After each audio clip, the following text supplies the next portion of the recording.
Hello good evening everyone. स्वागत है आप सबका आपके यूट्यूब चैनल साइंस संग्रह में।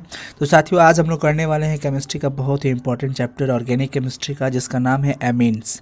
एमीन चैप्टर का very very important objective question answer करेंगे हम लोग, जो कि बोर्ड एग्जाम्स के लिए बहुत ही इंपॉर्टेंट और कई बार यहाँ से क्वेश्चन पूछे जा चुके हैं और इस बार भी पूछे जाएंगे। तो चलिए लास्ट तक ज़रूर देखिएगा और अपना प्रैक्टिस लाइव चैट में कॉमेंट के साथ ज़रूर कीजिएगा।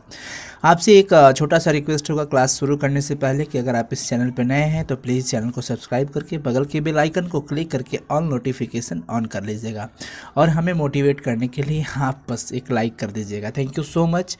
चलो शुरू करते हैं। आप लोग लगातार लाइव चैट में कमेंट करना, प्रैक्टिस करना रोज़ की तरह, जैसे आप लोग रोज़ मन गदगद कर देते हो। पता है क्यों? क्योंकि आपकी एक्यूरेसी बहुत अच्छी जाती है और फिर आपका प्रैक्टिस बड़ा ही शानदार ज़बरदस्त होता है। और कहा गया है कि अगर परिश्रम सही रास्ते में चले तो उसका फल बड़ा ही शानदार होता है, मस्त होगा। ठीक है, चलो सबसे पहला क्वेश्चन आप देख रहे हो कि एमिनो समूह का नाइट्रोजन परमाणु संकरित होता है। दैट मीन्स कि नाइट्रोजन एटम में कलर चेंज कर लूँ, हाँ, कि nitrogen atom of amino group is hybridized. Hybridization पूछा जाता है एमिनो ग्रुप का। एमिनो ग्रुप में नाइट्रोजन का हाइब्रिडाइजेशन पूछा जाता है कि क्या होगा। कितना इजी सवाल। एमिनो समूह का नाइट्रोजन परमाणु, चूंकि आपको पता है एमिनो जो होता है ना वो अमोनिया का भी उत्पन्न होता है। NH3 का डेरिवेटिव होता है, वो डेरिवेटिव्स ऑफ अमोनिया, अमोनिया का वो डेरिवेटिव होता है एमिनो, RNH2 जो भी रहता है। तो वहाँ पे निकालोगे तो जनरली RNH2 में भी निकालो तो sp3 ही आएगा। 2 और 1 3 और एक लोन पेयर्स इलेक्ट्रॉन होते हैं तो 3 सिग्मा प्लस में एक लोन पेयर 4, यानी कि sp3 hybridisation option C correct हो जाएगा। क्वेश्चन नंबर पहला का ऑप्शन सी करेक्ट है। क्वेश्चन नंबर 2 देखेंगे। क्वेश्चन नंबर 2 क्या कह रहा है कि जब एथिल आयोडाइड की अधिकता को अमोनिया से अभिक्रिया कराते हैं, उपचरित कराते हैं, तो क्या बनता है? उत्पाद पूछा जा रहा है। When excess of ethyl iodide is treated with ammonia, the product is, यानी कि जब हम अमोनिया को अभिक्रिया कराते हैं C2H5I एथिल आयोडाइड, और ये पता होना चाहिए एक्सेस है। क्या है? Excess amount of ethyl iodide, यानी कि एथिल आयोडाइड जो है ना अधिक मात्रा में है, अधिकता में है। तब इस कंडीशन में अमोनिया जब अभिक्रिया करेगा तो कौन सा कंपाउंड बनेगा? अभिक्रिया करने के बाद वो बनता है tetra ethyl ammonium amine, CH20N+। ठीक है, ऑप्शन डी। ये क्वेश्चन बहुत इंपॉर्टेंट है, पूछे जा चुके हैं, इसलिए इसे पक्का याद कर लेना। रिएक्शन है, आपने ये सब पढ़ा होगा केमिकल प्रॉपर्टीज़ के अंदर एमीन चैप्टर में। तो बस यहाँ पे हम आपको ऑब्जेक्टिव क्वेश्चन करा रहे हैं। तो याद रखिएगा कि जब एथिल आयोडाइड की अधिकता में हम अमोनिया से अभिक्रिया कराते हैं तो टेट्रा एथिल अमोनियम एमीन बनता है। क्वेश्चन नंबर 3 की बात करते हैं कि किस अभिक्रिया के द्वारा एमाइड का परिवर्तन एमीन में किया जाता है। By which reaction amide is changed into amine. देखिए एमाइड है, एमाइड को हमें कन्वर्ट कर देना है किस में? एमीन में। तो आपको पता है एमाइड को एमीन में कन्वर्ट करने के लिए हमारे पास एक विशेष रिएक्शन होता है जिसे कहते हैं हाफमैन ब्रोम एमाइड अभिक्रिया। हाफमैन ब्रोम अमाइड से हमें अमाइड को क्या मिल जाता है? अमीन बन जाता है। तो ये हाफमैन वाला रिएक्शन कौन सी अभिक्रिया के द्वारा? हाफमैन वाला रिएक्शन के द्वारा हम कर सकते हैं, एमाइड को एमीन में कन्वर्ट कर सकते हैं। तो तीसरा का ऑप्शन ए करेक्ट होगा। प्रैक्टिस करते रहना एकदम अंत तक, क्योंकि ये सारा क्वेश्चन आपके लिए बहुत इंपॉर्टेंट होने वाला है, बहुत ही ज़्यादा इंपॉर्टेंट। हम लोग चैप्टर वाइज कर रहे हैं, ठीक है ना। इससे पहले भी और कई सारे चैप्टर्स हो चुके हैं, प्लेलिस्ट में वीडियो है, आप उसे ज़रूर देखें मेरे प्यारे साथियों। क्वेश्चन नंबर 4 कह रहा है कि द्वितीयक एमिनो को किसके द्वारा बनाया जा सकता है? Secondary amines can be prepared by. हमें सेकेंडरी अमीन बनाना है और सेकेंडरी अमीन को बनाने के लिए हम कौन सा प्रोसेस कर सकते हैं? हमारे पास 4 ऑप्शन है। क्या हम रिडक्शन ऑफ नाइट्रो कंपाउंड्स करें, या रिडक्शन ऑफ एमाइड्स करें, या रिडक्शन ऑफ आइसोनाइट्राइल, या फिर reduction of nitrile? Reduction of isonitrile हमें करना चाहिए। रिडक्शन ऑफ आइसोनाइट्राइल करेंगे, यानी कि आइसोनाइट्राइल का अवकरण करेंगे, अपचयन करेंगे, तो हमें सेकेंडरी अमीन मिलता है। जैसे मैं अगर आपको एक एग्जांपल दे करके बता दूं, जैसे मान लीजिए कि हमने सेकेंडरी एमीन बनाना है ना, तो मैंने ले लिया आइसोनाइट्राइल में कुछ भी, जैसे ले लेते हैं RN ट्रिपल बॉन्ड C, यही ना है जी। रिडक्शन करा दिए LiAlH4, तो इस कंडीशन में हमारा RN आर और ये एच हो गया, NHR, 2 आर है, सेकेंडरी बन गया। सिंपल सा चीज़ है, आपने पढ़ा भी होगा प्रॉपर्टीज़ के अंदर। तो ऑप्शन सी करेक्ट हो जाएगा। यानी कि सेकेंडरी अमीन्स को हम बना सकते हैं आइसोनाइट्राइल का रिडक्शन करेंगे तब, जब हम आइसोनाइट्राइल का रिडक्शन करते हैं, यानी कि आइसोनाइट्राइल यौगिक का अपचयन करते हैं, अवकरण करते हैं, तो हमें द्वितीयक अमीन प्राप्त होता है। 4 का ऑप्शन सी। 5 नंबर क्वेश्चन कह रहा है कि निम्न में से कौन सा एमाइड सोडियम हाइपोब्रोमाइड से अभिक्रिया करके एथिल एमीन देगा। कौन ऐसा एमाइड है जिसको हम सोडियम हाइपोब्रोमाइड यानी कि NaOBr से अभिक्रिया कराएंगे तो एथिल एमीन देगा, एथिल एमीन। कौन ऐसा इसमें कंपाउंड है जिसको हम अभिक्रिया कराते हैं NaOBr से, सोडियम हाइपोब्रोमाइड से, तो हमें एथिल एमीन प्रोडक्ट के रूप में मिलेगा। तो होता है प्रोपोनामाइड, रिएक्शन में पढ़े होंगे आप। प्रोपोनामाइड होता है जिसको हम अगर सोडियम हाइपोब्रोमाइड के साथ रिएक्शन करवाएंगे तो एथिल एमीन कंपाउंड मिलेगा। यानी फाइनली यहाँ पे 5 का ऑप्शन बी। सबको ही लिखते चलो लाइव चैट में, क्योंकि अगर आप लिखोगे आपकी प्रैक्टिस स्ट्रांग होगी, और प्रैक्टिस स्ट्रांग होगी तो ये समय आपको पता है कि आपके एग्ज़ाम टाइम चल रहे हैं, एग्ज़ाम का समय काफ़ी नज़दीक है, आपको प्रैक्टिस करना ही होगा अगर आप एक आदर्श छात्र हैं तो। क्वेश्चन नंबर 6 कह रहा है कि वह एमीन जिसे गैब्रियल थैलेमाइड संश्लेषण द्वारा नहीं बनाया जा सकता है वह कौन है। Amine that can not be prepared by Gabriel phthalimide synthesis is. कौन ऐसा इसमें कंपाउंड है, चारों ऑप्शन में कौन ऐसा कंपाउंड है जिसको हम गैब्रियल थैलेमाइड प्रोसेस द्वारा नहीं बना सकते हैं, नहीं बना सकते हैं कभी नहीं।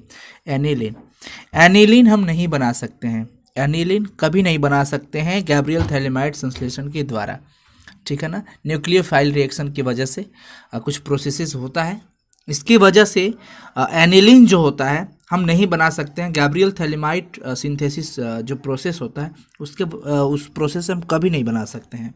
तो 6 का हमारा ए सही हो जाएगा, ध्यान रखिएगा। क्वेश्चन नंबर 7 कह रहा है कि आपको अगर कहा जाए कि प्राथमिक द्वितीयक एमीन में किसके द्वारा विभेद कर सकते हो, primary and secondary amines are distinguished by, किसके द्वारा हम कर सकते हैं, किसके द्वारा, HNO2 के द्वारा। HNO2 के द्वारा अगर हम प्राइमरी की बात करें, प्राइमरी एंड सेकेंडरी, तो सेकेंडरी HNO2 के साथ रिएक्शन कर लेगा, और यहाँ पे तो कुछ नहीं, यहाँ पे येलो कलर का लिक्विड बनाता है, पीला रंग का येलो कलर का लिक्विड बनेगा, बट यहाँ पे कुछ नहीं। तो बस डिस्टिंग्विश तो हमने कर लिया, ये प्राइमरी एंड सेकेंडरी, तो HNO2 के द्वारा। तो ऑप्शन हमारा हो जाएगा 7 का सही जवाब सी। 7 का option C, write down in chat section. Question number 8 की बात करते हैं कि हिंसबर्ग अभिकर्मक के रूप में निम्न में से किसका हम यूज करते हैं। Which of the following is used as Hinsberg's reagent. Hinsberg अभिकर्मक के रूप में हम किसका यूज करते हैं, बेंजीन सल्फोनिल क्लोराइड का, बेंजीन सल्फोनिल क्लोराइड का हम यूज करते हैं हिंसबर्ग अभिकर्मक के रूप में, ध्यान रखिएगा।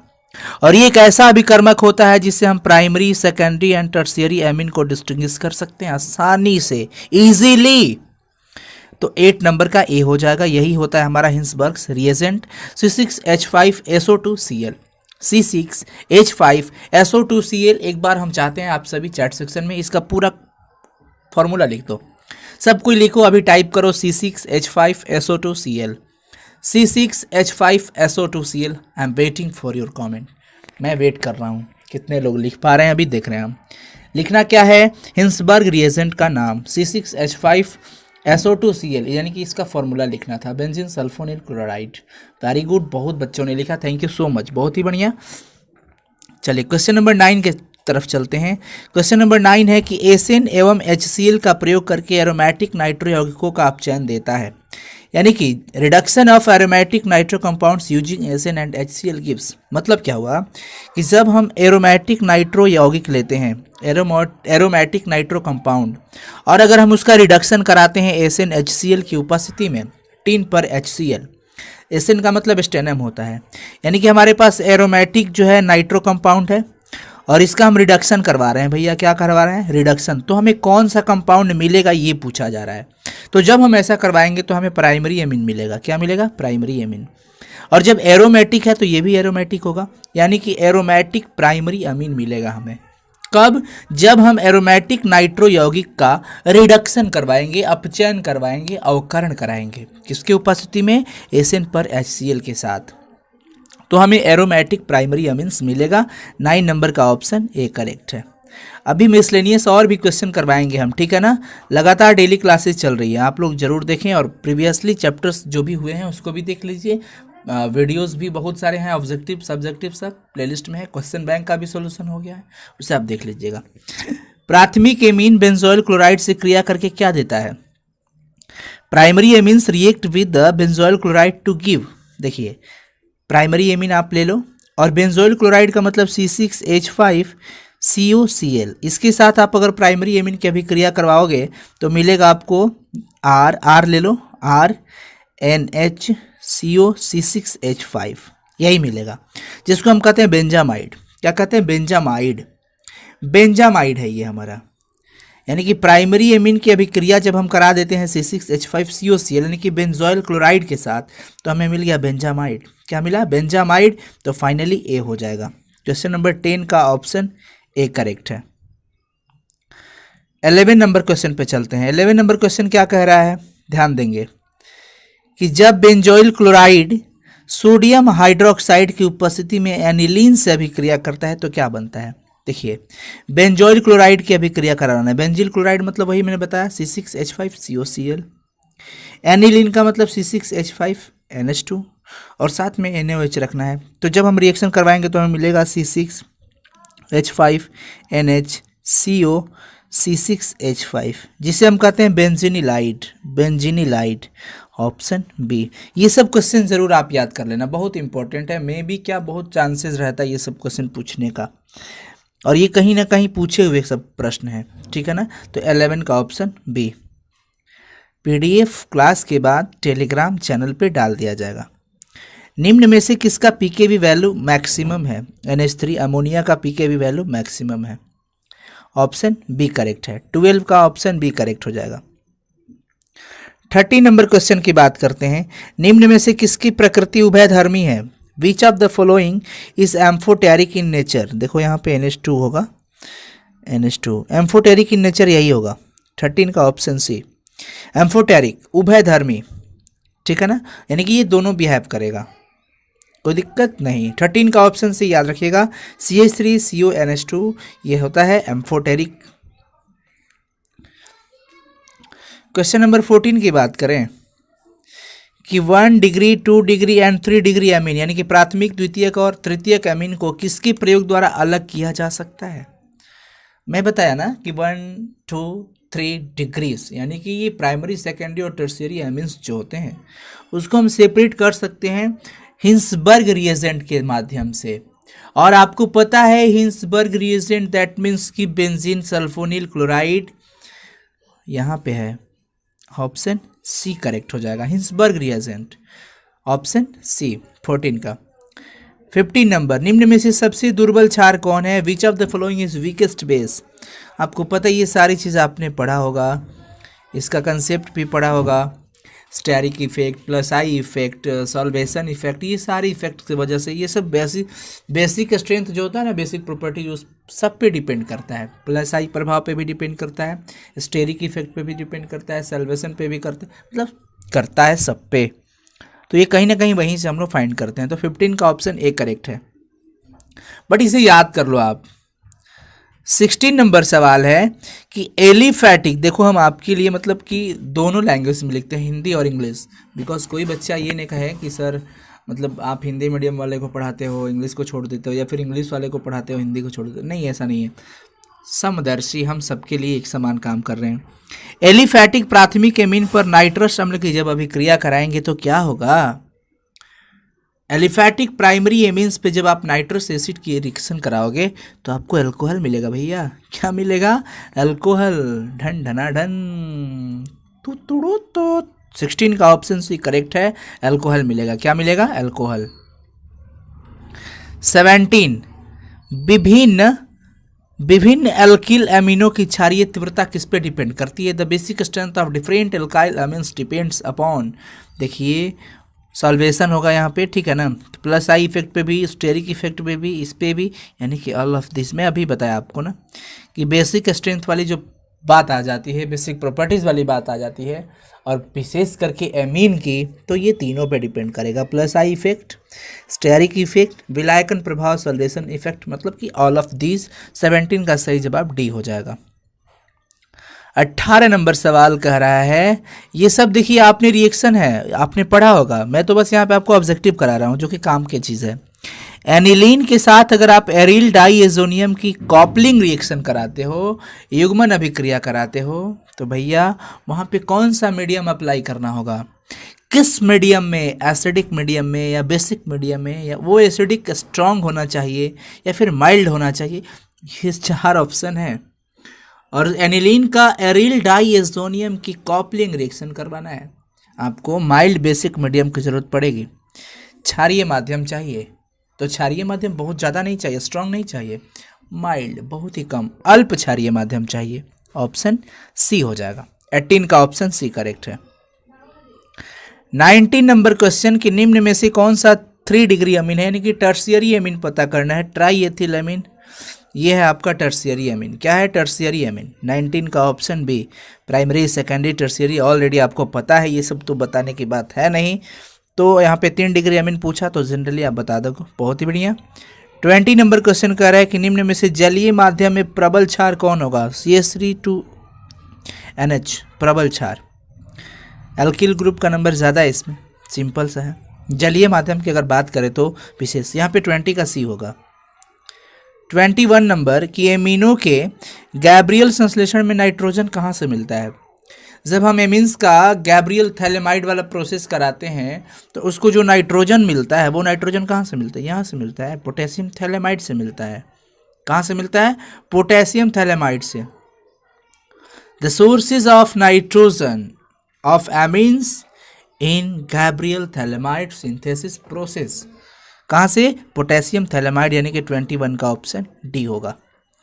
22 नंबर क्वेश्चन क्या कह रहा है कि हाफ मैन ब्रोमेमाइड डिग्रेडेशन अभिक्रिया किसके द्वारा दर्शाई जाती है? AR का मतलब आर्गन नहीं है, AR का मतलब एरोमेटिक है, ठीक है ना? तो ये एरोमेटिक है, तो 22 का बी आपको पता है एरोमेटिक वाला ये, फिर CuNH2, ठीक है ना? यहाँ से RCuNH2 के माध्यम से दिखाया जाता है ना हाफ मैन ब्रोमेमाइड, और अगर एरोमेटिक होगा तो ArCuNH2 के माध्यम से हाफ मैन ब्रोमेमाइड रिएक्शन होता है, यानी कि ऑप्शन बी करेक्ट हो जाएगा। AR4 एरोमेटिक वाला, यानी कि बेंजीन ग्रुप है, ठीक है। 23 नंबर क्वेश्चन की मेथिल एमीन HNO2 से अभिक्रिया करके क्या बनाएगा? मैं आपको बताया कि प्राइमरी एमीन जब भी HNO2 से अभिक्रिया करता है तो अल्कोहल बनाता है। यहाँ पे CH3OH अल्कोहल है, option C correct. 24 number question कि जब ये प्रोसेस होता है कि मेथिल एमीन नाइट्रस अम्ल से अभिक्रिया करता है तो अल्कोहल तो बनाया, पर साथ में कौन सी गैस निकलती है? नाइट्रोजन गैस निकलती है। कौन सी गैस निकलती है? Nitrogen gas. कब? जब यहाँ पे मैंने बताया कि मेथिल एमीन नाइट्रस अम्ल से अभिक्रिया तो किया, अभिक्रिया करने के बाद CH3OH बनाया, बट गैस कौन सा रिलीज करेगा? N2 nitrogen gas. कौन सा गैस? नाइट्रोजन। 25 नंबर क्वेश्चन कह रहा है कि Fe एवं HCl का प्रयोग करके हम एरोमेटिक नाइट्रो यौगिक का रिडक्शन कराते हैं, तो क्या मिलेगा?